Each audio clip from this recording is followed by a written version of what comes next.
कुरुक्षेत्र की रणभूमि जहाँ भीष्म पितामह अब भी सरसरियां पर लेटे हुए हैं। दिन ढल चुका है, सूर्य अस्त होने को है। शांत वातावरण में केवल युद्ध की थकी हुई हवा और वीरों की सांसें गूंज रही हैं।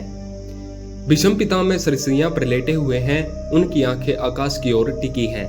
उनके चारों ओर सैनिकों की उपस्थिति है, लेकिन वातावरण भारी है। तभी दूर से आता है दुर्योधन, शरीर घायल, आंखें लाल, मन की पीड़ाओं से भरा हुआ। दुर्योधन कहता है, पितामह। वह झुककर उनके चरणों के पास बैठ जाता है। भीष्म पितामह कहते हैं, आ गया दुर्योधन। आज फिर से तेरे चेहरे पर अधीरता और दुख दोनों स्पष्ट हैं। क्या हुआ पुत्र? दुर्योधन कहता है, पितामह, आज मैंने अपना सबसे प्रिय मित्र खो दिया। मेरा भाई, मेरा अभिमान, मेरा कर्ण अब इस धरती पर नहीं रहा। भीष्म गहरी सांस लेते हैं, आंखें बंद करते हैं, मानो पहले से जान रहे थे कि ये क्षण आने वाला हो। भीष्म कहते हैं, कर्ण, वह सूर्य पुत्र, वह वीर जिसने अपने भाग्य को अपने बाहुबल से पराजित किया, वह चला गया। दुर्योधन कहता है, हाँ पितामह, उसने अर्जुन के साथ भयंकर युद्ध किया, लेकिन युद्ध भूमि की क्रूरता ने उसे छल लिया। उसका रथ धस गया और उस क्षण अर्जुन ने उस पर बाण चला दिया। भगवान श्री कृष्ण ने चुपचाप उसे मरते देखा और मैं कुछ नहीं कर पाया। पितामह भीष्म बोले, यह समय है सत्य को समझने का दुर्योधन। कर्ण केवल एक योद्धा नहीं था, वह उस सत्य का प्रतीक था जिसे समाज ने ठुकरा दिया, लेकिन उसने जीवन भर केवल अपमान का उत्तर पराक्रम से दिया। तुम्हारा सखा था वह, लेकिन क्या तुम जानते हो वह कौन था वास्तव में? दुर्योधन बोला, क्या कहना चाहते हैं पितामह? आप उसे जानते थे? भीष्म बोले, जानता था दुर्योधन, और तब से जानता था जब उसकी जन्म कुंडली मेरे हाथों में आई थी। वह पांडवों का बड़ा भाई था, कुंती का पुत्र, सूर्यदेव का पुत्र, और उस धर्म का प्रतीक जिसे संसार ने समझने से इनकार कर दिया।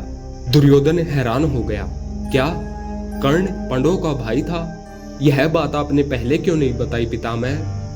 क्यों नहीं बताया जब उसने मेरी मित्रता स्वीकार की? पितामह भीष्म बोले, क्योंकि उस सत्य को बताने का अधिकार केवल कुंती का था, और क्योंकि मैंने उसे सच्चाई जानने के बाद भी अपमानित होते देखा। मेरा हृदय टूटता था तब उसे सभा में सूत पुत्र कहकर ठुकराया गया, और तुमने उसे अपनाया, उसके सम्मान को लौटा दिया।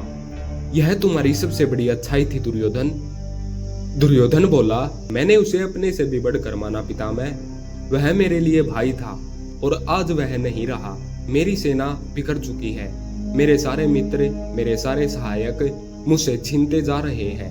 क्या यही न्याय है? क्या मैं ही अधर्मी हूँ पितामह? भीष्म बोले, धर्म और अधर्म केवल युद्ध की जीत से तय नहीं होते दुर्योधन। तुम्हारा मोह, तुम्हारा हट, तुम्हारा अंधा विश्वास ही तुम्हें इस मार्ग पर ले आया है।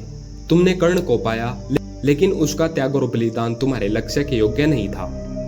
दुर्योधन बोला, पितामह, आप मुझे छोड़कर क्यों गए?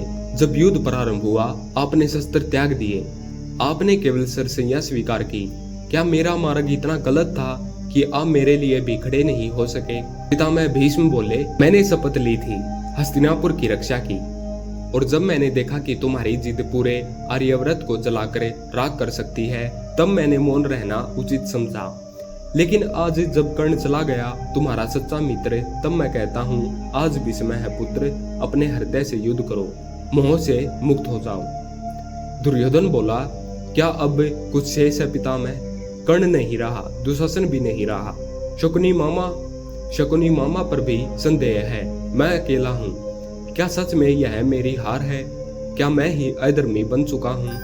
पितामह भीष्म बोले, तुम्हारी हार तभी हुई थी जब तुमने द्रौपदी के अपमान पर मौन साधा था। कर्ण भी उस क्षण धर्म से चूक गया, लेकिन उस एक चूक के बाद भी उसने जीवन भर पश्चाताप किया और अपनी निष्ठा से अपना धर्म भी निभाया। लेकिन तुम अब भी द्वेष में डूबे हुए हो। दुर्योधन बोला, मैं थक गया हूँ पितामह, मेरे हृदय में अब केवल खालीपन है।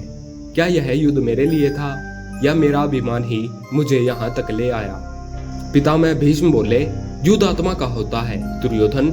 एक दिन जब तुझे शांति मिलेगी, जब तुझे अपने भीतर की आवाज सुनाई देगी, तब तुझे समझ आएगा कि यह महाभारत केवल भूमि का संघर्ष नहीं था, यह आत्मा के कल्याण की परीक्षा थी। दुर्योधन बोला, आपने सदा सत्य कहा पितामह, पर मैं उसे समझ नहीं सका। आज जब सब छिन गया तब समझ आ रहा है कि जीवन की सबसे बड़ी विजय अपने हृदय पर होती है। भीष्म बोले, अब भी कुछ नहीं गया पुत्र, अपने जीवन के शेष श्वासों को आत्मबोध में लगाओ। यही अंतिम धर्म है और यही तुम्हारा मोक्ष होगा। सूर्यास्त हो चुका था। सरसैया पर शांत लेटे हुए पितामह की आंखें बंद थी और उनके चरणों में बैठा दुर्योधन अब भीग चुका था, आंसुओं से, पछतावे से और शायद आत्मबोध की पहली किरण से। धन्यवाद।